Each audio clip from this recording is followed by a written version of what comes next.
Good evening. It's a pleasure to be here with you today, all the more that the conclusion will be done by Alain Damasio. When I saw finance fiction, I thought, oh, having to do science fiction about finance and talk about crowdfunding just before Alain Damasio, this is a bit unfair. Especially as talking about the future, when you're talking about crowdfunding, when you are an entrepreneur and you're one of the pioneers of crowdfunding, to be talking about the future means talking about the next second, and the next second is gone already. This is the present, and it's already the past. Time flies. And I've only got 15 minutes, so I shouldn't start thinking about time. But since we're talking about time and passing time and how fast it is passing, well, I'll talk to you about money then. And to talk to you about money, I would like to go back to a very basic fact. I did really badly at school. I stopped very early. So did my associates. We're terrible with finance. I had to focus incredibly hard to understand what Mr. Morin was talking about. And yet you've shed a lot of light on many topics. So did Jérôme Kerviel. And I had to focus so hard listening to these talks about the finance system and the banking system. It kind of makes sense that the people who created this system don't understand it themselves. This is a bit like the world we're living in.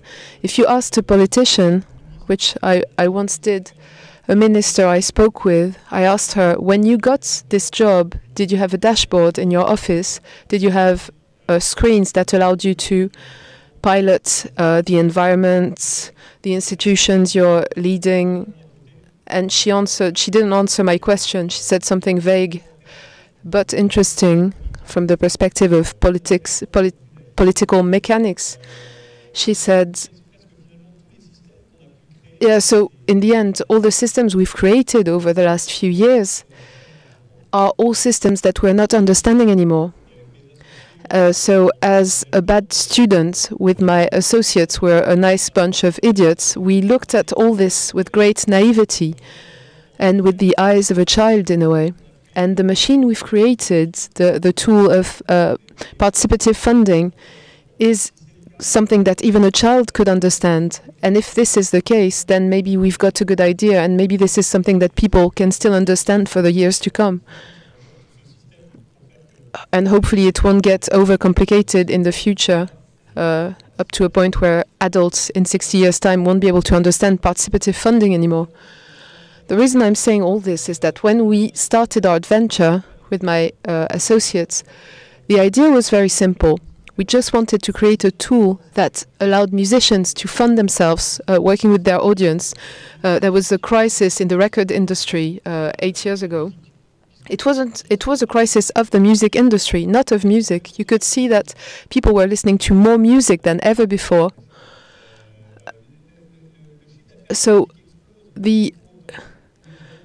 And yet, people have never liked music so little. Sorry. No, so there was a discrepancy between how much music the people were listening to and how much money the music industry was making. So we looked at that with our naive perspective. We thought we're absolutely incapable of creating a new economic model for this sector. But what we will try to do is simply connect artists with their fans, connect people who do things, cultural entrepreneurs, with their audience and people who love them. And when we build this connection, we will try to reinvent the meaning of money. Money will not be there to make money. You will be funding musical projects, and this will get you a record, or this will get you an emotional bond with the project. So we started off in the music sector with this anecdotal idea, which was simply to enable musicians to carry on making music by getting funding from the people who loved what they did. And then we carried on, because the crazy thing about our world is that we are consuming a lot of press, although the press is broke.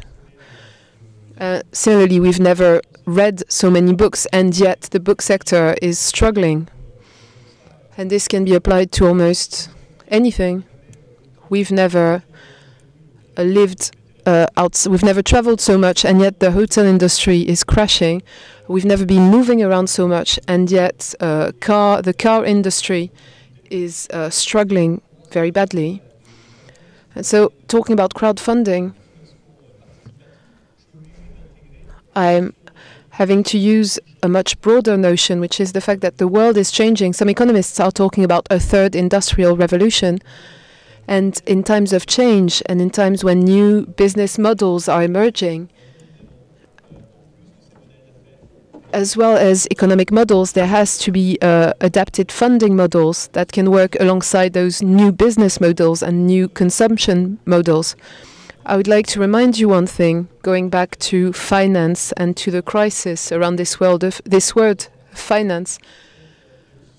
We should remember, often you've got to look back to try and understand how things became what they are. Looking at the second industrial revolution, you can see that there has been this big overhaul of work, of businesses, of social welfare, and so on. And I'm fascinated by this second industrial revolution because that was when the retail banking was invented. The inventor of Crédit Lyonnais said, Mr. or Mrs.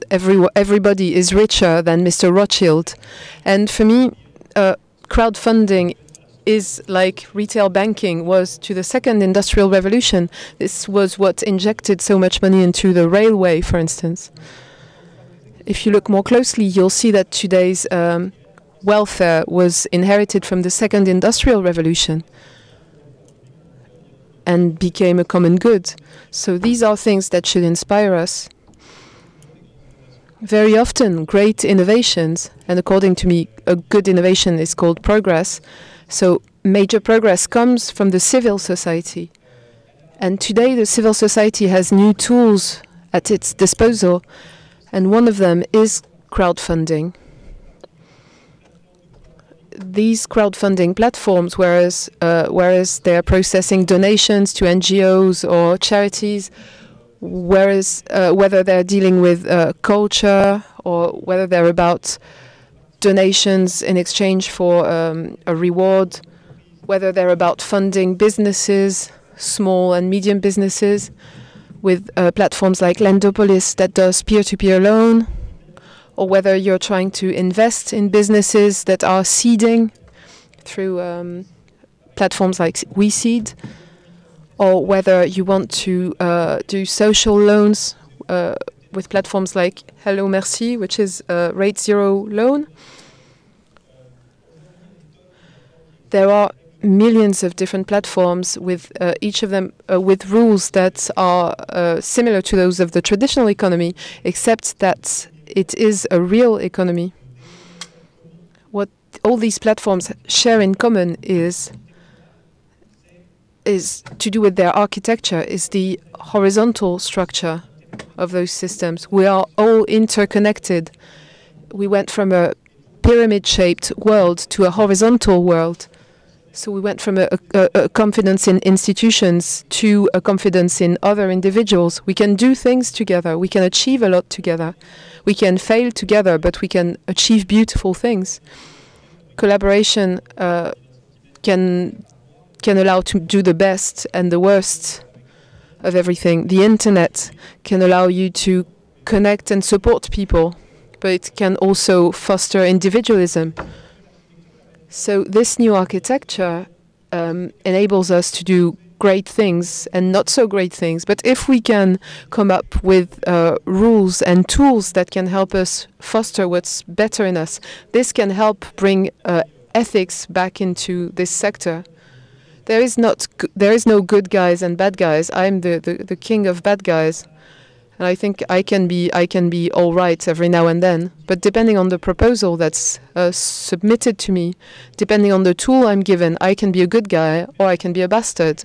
So we should develop tools that can enable everyone to create a sense of community, to create empathy and solidarity and interconnection between people, and to incentivize those things rather than just resorting to a donation system. we have got tools that can allow people, empower people to take control of their money. I think for the past 400 years, there's been two crises a year of the financial system. This is huge, and we complain about that all the time, and we always rely on our politicians to take action.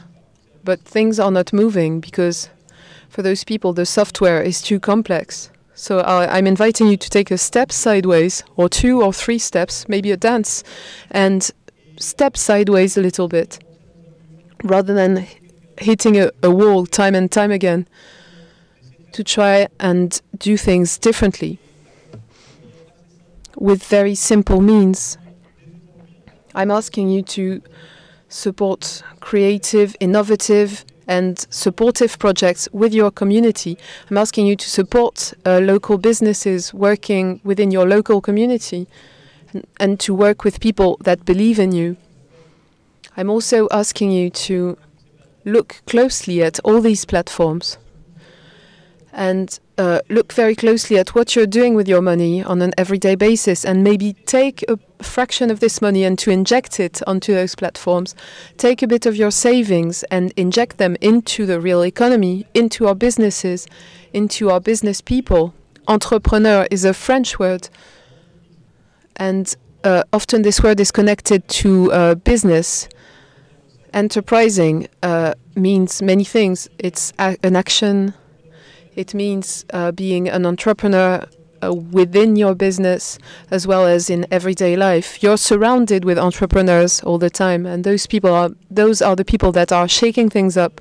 They're people that think that utopia can turn into a reality, and you can channel your money to these utopians, to these people who make things happen. You might be those very people yourself, and you might be able yourself to raise the money you need to make your projects happen.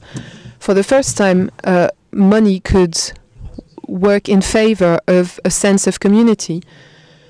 As a conclusion, what are the potential risks of this sector?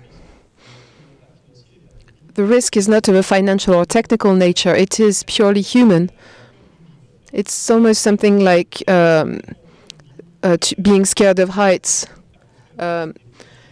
Humans are so scared of vacuum that they spend their time building pyramids to try and keep their brains busy because they like innovating.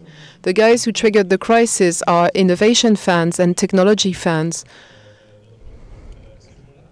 These people are obsessed with innovation, while I am obsessed with progress, and innovation doesn't always go hand in hand with progress. And reclaiming control over your money means favoring a circular economy and working locally. Soon we'll be able to recreate small pyramids and small networks of pyramids. This will be the beginning of a better situation. And it is for us citizens and for us users of these platforms and business leaders to take ownership of where the world is going. And we shouldn't wait for politicians to regulate things. If there's one recommendation that I would make for political action, that would be to achieve a European framework as soon as possible rather than a country-by-country framework, to make sure that Europe can support those values of the circular economy and short circuits, so that people can create pyramids and work horizontally.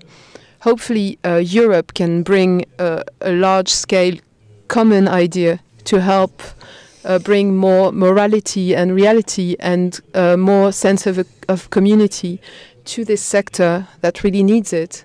Your money is real, and this economy is real, and your money is something for you to take charge of.